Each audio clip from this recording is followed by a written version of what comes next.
On a remote island, 4 women and 40 men are about to experience an intense and dangerous dynamic. TV journalists are reviewing footage of a prison island, focusing on a drastic change that occurred 3 years ago. The death penalty for first-degree murder was replaced by exile. Now those convicted are sent to San Bernardino Island, better known as Prison Island, where escape is impossible due to surrounding minefields and heavily guarded waters. The journalists are planning to film the stories of recent arrivals, including Bobby, involved in a $2 million robbery, Lee Phillips, who exploded a bank after it refused to transfer her funds, Eddie Collins, who murdered a police officer, Bunny Campbell, who killed her parents, Schwoyland, who poisoned her husband, and Dr. Norman Milford, a notorious serial killer. The newest inmate is Carmen Sims. The TV crew is excited about their latest material, and Carmen arrives at the island escorted by a policeman who reads her rights and leaves her behind. As she settles in, she notices the bodies of deceased female prisoners in the coastal waters and sets up camp for the night. Unbeknownst to her, a man watches from the cliffs above. She struggles to start a fire until a stranger approaches, offering her some local tobacco. She declines. It's Dr. Milford, who mentions that the others are camped nearby and that there are about 40 people left on the island.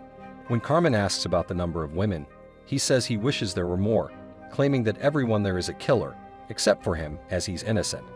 Carmen smiles knowingly.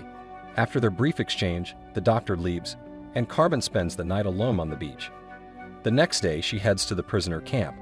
Bobby, now in charge of the camp, emerges from his hut with his assistant, Mac. Carmen boldly enters the camp and notices the overwhelming number of men and only 3 women. She attempts to speak with Bobby's right-hand man, but he quickly asserts his dominance. When she cries for help, no one intervenes, not even the women, who quietly retreat to their hut. Later, Carmen finds herself asleep on a mattress in the women's hut. After a brief altercation, they stop her from leaving, explaining that women are the most valuable resource on the island, and no one will let them go. Carmen is determined to challenge the system, but is forced to join the others in working the land for a future garden. After a long day, she asks if anyone has ever dared to stand up to Bobby and his group. Carmen is told that while there have been some escapes, no one can say for certain if they were any better off. Fights occasionally break out among the men, but Bobby and Mac swiftly and ruthlessly suppress them. During the day, the women work on constructing a storage shed. Carmen's hands become raw, and although the doctor attempts to assist her, the overseer quickly sends him away. As evening falls, the women prepare themselves for the night shift, except for Bunny, who is exclusively with Bobby. The next morning, the women serve food to the men and witness a violent altercation. Afterward, the body of the deceased man is casually tossed off a cliff as part of the island's burial custom.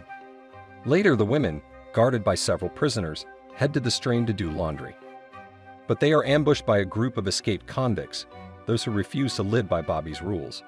The escapees kill the guards and take the women with them. Enraged, Bobby orders his men to find and bring them back.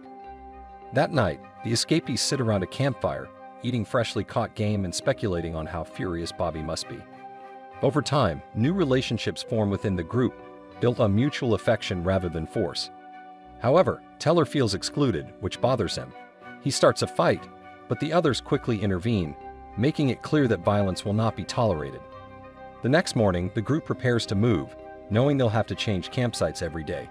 The women grow weary of the constant movement. At the stream, Lee finds saltpeter, sulfur, and chalk, which they can use to create black powder for grenades. Meanwhile, Carmen brings a poisonous herb that can be turned into curare, a poison her grandmother, who practiced magic, taught her how to make. Meanwhile, Bobby orders a comprehensive search of every bush on the island in search of the escapees. The next morning, Bobby's men attack the camp, resulting in a fierce battle with several casualties. Cornell stays behind to buy time for the others to escape and confronts Monk in a fight. The others flee, but one man is injured. To save him, Ade goes to fetch the doctor, but unfortunately, the doctor arrives too late to help. The following morning, the group gathers to discuss their situation, realizing they cannot continue running around the island indefinitely. The group realizes they must eliminate Bobby and his gang. Lee begins crafting grenades while Carmen prepares the poison. They bury their fallen comrade, and the doctor decides to stay with them. Meanwhile, in Bobby's camp, one of the prisoners builds a basic radio, and Bobby tunes into the right frequency. The men grind ingredients for gunpowder under Lee's supervision, and everything falls into place. Now they have real grenades, with only the fuse needing to be lit before throwing. At the same time, Bunny goes off to the waterfall, where she is discovered by Bobby's men. Bobby hears over the radio that a supply boat is scheduled to arrive in the morning. The group follows Bunny's trail and finds her tied to stakes on the beach, where Bobby starts whipping her with a belt. The women want to intervene, but realize they are no match for the gang. Just then, Bobby spots a police boat approaching, and he and his men quickly hide among the rocks. The police officers unload crates of supplies onto the shore. One officer, unable to hold back, rushes to help Bunny, but a prisoner swimming toward the boat kills the remaining officer, grabs his rifle, and opens fire on those on the shore. The bandits emerge from their hiding spots, arm themselves, and leave one behind to guard the boat, while the others head back to camp. The friends debate how to seize the weapons, and they decide that the best approach is to go by water. One of them dives into the ocean, swims to the boat, and uses a blowpipe to take out the guard. With the guard down, they now have a rifle and the boat, from which they drain the fuel. At that moment, the doctor sees Bunny and rushes to her aid. Back at the camp, Bobby accuses Monk of cowardice, but Monk defends himself, explaining that too many important people have already died. That night around the campfire, the doctor confesses that he was convicted for disconnecting a life support machine from a patient who had already passed, and he no longer wishes to return to a place where he was betrayed. The next morning, the group heads towards Bobby's camp, only to find it abandoned. They quickly devise a plan and split up into their positions.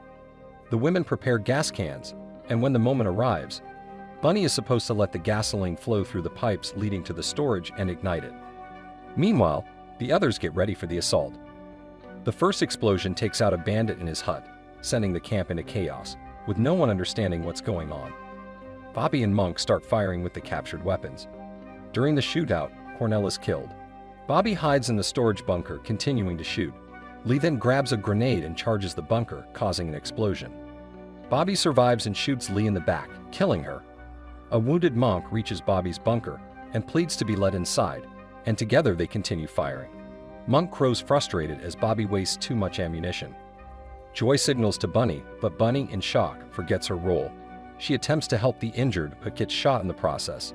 The doctor rushes to her side, hides her in a safe place, and then hurries to the pipes, releasing gasoline into the drainage and setting it ablaze. Bobby realizes the danger too late as the smell of gasoline fills the air.